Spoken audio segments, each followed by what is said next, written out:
Hello guys, welcome back to the channel. आज हम बात करने जा रहे हैं Institute of Cost Accounting of India के बारे में। वीडियो को शुरू करने से पहले आपसे एक रिक्वेस्ट है, प्लीज चैनल को सब्सक्राइब जरूर कर दो और वीडियो को लाइक भी करना और कमेंट करके बताना जरूर कि आप नेक्स्ट टॉपिक क्या पढ़ना चाहते हैं या फिर आपको इस वीडियो से कोई भी इशू है तो। ठीक है, कोई भी टॉपिक आपको समझ में नहीं आता है तो। Let's start. तो देखो, ICAI Institute of Cost Accounting of India में है क्या? ये जो इंस्टीट्यूट था ये 1944 में एक रजिस्टर्ड कंपनी की तरह ही एस्टैब्लिश किया गया था, कंपनीज एक्ट 1913 के अंडर।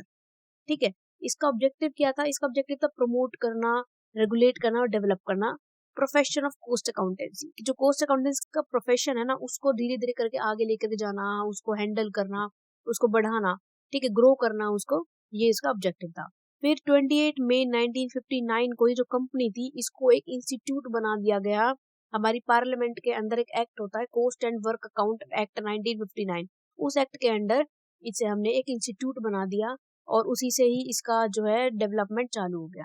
तो ICAI जो होता है ना, इंडिया में एक लौता ऐसा स्टैट्यूटरी बॉडी है जो कि सिर्फ और सिर्फ एक्सक्लूसिवली एंड स्पेशलाइजिंगली काम करता है कोस्ट मैनेजमेंट अकाउंटेंसी के लिए। ठीक है, अब हम इसके नेक्स्ट टॉपिक हमारा ऑब्जेक्टिव्स पढ़ते हैं। तो ऑब्जेक्टिव्स क्या है? पहला ऑब्जेक्टिव है कि to develop the cost and management accountancy function. Cost and management accountancy के फंक्शन को कुछ इस तरीके से डेवलप करना कि वो इकोनॉमिक एक्टिविटीज में हर तरीके से मैनेजमेंट को कंट्रोल करने का एक पावरफुल टूल बन जाए। ठीक है, मैनेजमेंट को हम कंट्रोल बहुत तरीकों से कर सकते हैं, लेकिन अगर हम कोस्ट मैनेजमेंट अकाउंटेंसी के फंक्शंस को इतना पावरफुल बना दें कि वो एक एफिशिएंट रोल प्ले करे हमारी मैनेजमेंट को कंट्रोल करने में, यही बस हमारे बोर्ड का काम था। वो यही चाहता था। नेक्स्ट इनका काम था कि to promote and develop the adoption of scientific method and cost management accountancy. कि साइंटिफिक मेथड को हम अप्लाई करवाएं कोस्ट मैनेजमेंट अकाउंटेंसी में। जैसे हमारे हर चीज के फिक्स रूल्स होते हैं, इस तरीके से हम कोस्ट मैनेजमेंट अकाउंटेंसी के भी कुछ फिक्स रूल बना सके जो कि हमारे एक्सपर्टाइज पे और जो है ट्रायल टेस्ट बेस पे बने हुए होंगे। इनका काम क्या था? Next, develop professional body of members. कि एक प्रोफेशनल बॉडी ऑफ मेंबर्स बनाए, कुछ प्रोफेशनल एम्प्लॉयज को इकट्ठा करके एक स्पेशल टीम बनाए ताकि वो इंस्टीट्यूट के ऑब्जेक्टिव्स को सही तरीके से फुलफिल करने पे ध्यान दें। ठीक है, नेक्स्ट था to stay updated with the latest development in CMA principle and practices. कि CMA के प्रिंसिपल एंड प्रैक्टिसेस को जिस तरीके से इंडस्ट्री बदल रही है उसी हिसाब से जो है बदला जाए। उनमें कुछ अपडेट की जरूरत है तो उनमें कुछ अपडेशन की जाए।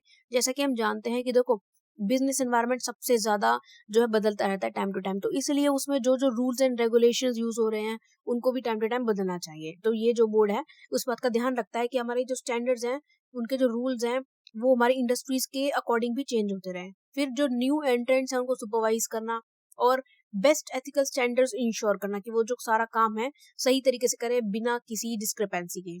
To organise seminars of the professional interest. और हमारे अकाउंटेंसी के प्रोफेशनल इंटरेस्ट के लिए सेमिनार्स और कॉन्फ्रेंसेस रखवाना ताकि लोगों को पता चलता रहे कि actually cost accounting standard board जो है ICAI जो है वो क्या कर रहा है। फिर आता है to carry out research and publication activities for the profession. Cost management accountancy के लिए अलग अलग बुक्स पब्लिश करवाना, रिसर्च करना कि क्या हमें अपडेट करने की जरूरत है। ठीक है, is there anything we are leaving behind, उस सब के बारे में जानकारी लेते रहना। नेक्स्ट टॉपिक हमारा आता है कोस्ट अकाउंटिंग स्टैंडर्ड बोर्ड। अब हमने बात करी थी ICAI के बारे में, तो ICAI के अंदर ही ICAI ने 2001-2002 में एक बोर्ड बनाया था, कोस्ट अकाउंटिंग स्टैंडर्ड बोर्ड। अब नाम से ही पता चल रहा है ये बोर्ड क्या काम करता है। इस बोर्ड का काम है कोस्ट अकाउंटिंग स्टैंडर्ड्स बनाना। तो कोस्ट अकाउंटिंग स्टैंडर्ड बोर्ड ने बहुत सारे प्रिंसिपल्स बनाए हैं जिनके बारे में हम आगे नेक्स्ट वीडियोस में बात करेंगे, तो इसलिए आप देखते रहिएगा, पूरी प्लेलिस्ट बनेगी कोस्ट अकाउंटिंग की भी एक। जो कोस्ट अकाउंटिंग स्टैंडर्ड बोर्ड ने प्रिंसिपल्स बनाया ना, बहुत सारी मैन्युफैक्चरिंग इंडस्ट्रीज, फिर चाहे वो गुड्स प्रोड्यूस करती हैं, सर्विसेज रेंडर दे करती हैं, वो सभी कोस्ट अकाउंटिंग स्टैंडर्ड बोर्ड के प्रिंसिपल्स को फॉलो करती हैं, उन सभी पे वो एप्लीकेबल होता है। ये जो बोर्ड है वो ये ध्यान में रखता है कि सभी लॉ जो है इंडस्ट्रीज में एप्लीकेबल हो, लोग उनका इस्तेमाल करें और बिजनेस एनवायरनमेंट जो इंडिया में चल रहा है ना उसके अकॉर्डिंग हमारे जो स्टैंडर्ड्स हैं वो कंप्लाई करते रहे। नेक्स्ट टॉपिक आता है हमारा कंपोजिशन। अब हम जानते हैं कि भाई कोई भी कंपनी है तो उसके बोर्ड ऑफ डायरेक्टर्स तो होते भी हैं। अब यहाँ पर हमारा कोस्ट अकाउंटिंग स्टैंडर्ड बोर्ड है, तो बोर्ड में बोर्ड ऑफ मेंबर्स होंगे। कितने मेंबर्स होते हैं, क्या कंपोजिशन है? इट कंसिस्ट 32 मेंबर्स, 32 मेंबर्स होते हैं, जिसमें से 6 मेंबर ICAI द्वारा नॉमिनेट किए जाते हैं। लेकिन जो 26 होते हैं वो कुछ इस तरीके से होते हैं कि 4 तो गवर्नमेंट ऑफ इंडिया से होते हैं, 2 इंडिया की लीडिंग इंस्टीट्यूट से होते हैं, लीडिंग कंपनी के इंस्टीट्यूट जो होते हैं 2 इनमें से होते हैं। 4 होते हैं रेगुलेटरी बॉडीज में से, जैसे कि हमारा सेबी हो गया, आरबीआई हो गया, सीसीआई हो गया और आईआरडीए हो गया।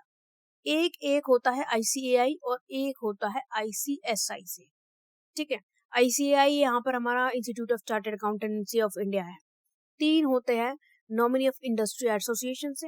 इंडस्ट्री एसोसिएशन 3 बंदों को नॉमिनेट करती है और वही हमारे जो है बोर्ड का मेंबर बनते हैं। 2 होते हैं एकेडमिक एसोसिएशन से। 4 होते हैं प्रैक्टिसिंग मेंबर ऑफ इंस्टीट्यूट से। 2 होते हैं कोस्ट मैनेजमेंट अकाउंटेंसी के एक्सपर्ट्स। और 3 जो है हम अपनी नेबरिंग कंट्रीज की जो प्रोफेशनल बॉडी होती है वहां से इन्वाइट करते हैं। नेक्स्ट टॉपिक आता है हमारे फंक्शंस क्या होते हैं इसके। तो देखो, सबसे बड़ा इसका फंक्शन होता है जो इसके नाम से ही पता चल रहा है, कोस्ट अकाउंटिंग स्टैंडर्ड बोर्ड है ये। तो कोस्ट अकाउंटिंग स्टैंडर्ड का फ्रेमवर्क बनाएगा सबसे पहले तो, कि भाई किस बेसिस पे हमें जो है कोस्ट अकाउंटिंग के स्टैंडर्ड बनाने हैं, उनमें हम क्या क्या ऐड करेंगे। ठीक है, वो सब उसका जो फ्रेमवर्क है वो हमारा बोर्ड रेडी करता है। फिर उसके बाद वो ये इंश्योर करता है कि जितने भी कोस्ट अकाउंटिंग के प्रिंसिपल्स हैं वो यूनिफॉर्म तरीके से सभी इंडस्ट्रीज में अप्लाई हो, सभी इंडस्ट्रीज एक तरीके से उसका इस्तेमाल करें, ताकि जो डिस्क्रिपेंसीज हैं, जो अंतर है वो खत्म हो जाए। फिर वो गाइडलाइंस भी देती है कि कोस्ट अकाउंटिंग के स्टैंडर्ड को किस तरीके से इम्प्लीमेंट करना है आपको अपनी कंपनी पे, आपको अपनी इंडस्ट्री पे। ठीक है, फिर वो मॉनिटर भी करते हैं कोस्ट स्टैंडर्ड्स को, और अगर कोई डेविएशंस आ रही है, कोई डिस्प्यूट्स हो रहे हैं, किसी को कुछ समझ में नहीं आ रहा है, कुछ गलत लग रहा है हमारे स्टैंडर्ड्स में, तो वो उसको भी सुलझाते हैं, उसको भी रिजोल्व करते हैं। Collaborate with experts to update standards में क्या अपडेशन करना है, क्या बदलाव करना है with the passage of time, वो एक्सपर्ट्स के साथ मिलकर के इसका भी डिसीजन लेते हैं।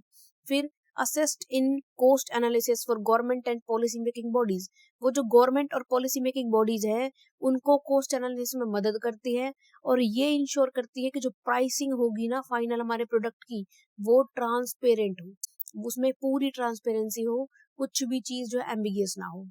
ठीक है, नेक्स्ट आता है हमारा इम्पोर्टेंस। तो सीएएसबी की वैसे तो आपको इम्पोर्टेंस समझ में आ ही गई होगी, but still as a notes अगर हम रिकॉर्ड में रखें इसको, तो सीएएसबी क्या करता है, ये इंश्योर करता है कि हमारा कोस्ट का जो डाटा है वो ट्रांसपेरेंट हो, उसमें कुछ भी चीज छुपी हुई या अजीब ना लगे, सबको समझ में आ जाना चाहिए डाटा, वो कंपेरेबल हो, फिर चाहे हम 2 कंपनीज का डाटा कंपेयर करें या फिर अपने ही इस साल के डाटा को पिछले किसी भी साल के डाटा से कंपेयर करें, वो रिलायबल और विश्वास करने लायक हो। साथ ही साथ जो हमारा डाटा है वो इनेबल करे बेटर डिसीजन मेकिंग, कि कोस्ट के डाटा के हिसाब से हम अपना डिसीजन ले लें, और रेगुलेटरी कंप्लायंस उसके साथ साथ हमारा उसे मैनेज कर लें कोस्ट को, और फेयर प्राइसिंग मैकेनिज्म को कायम कर सके।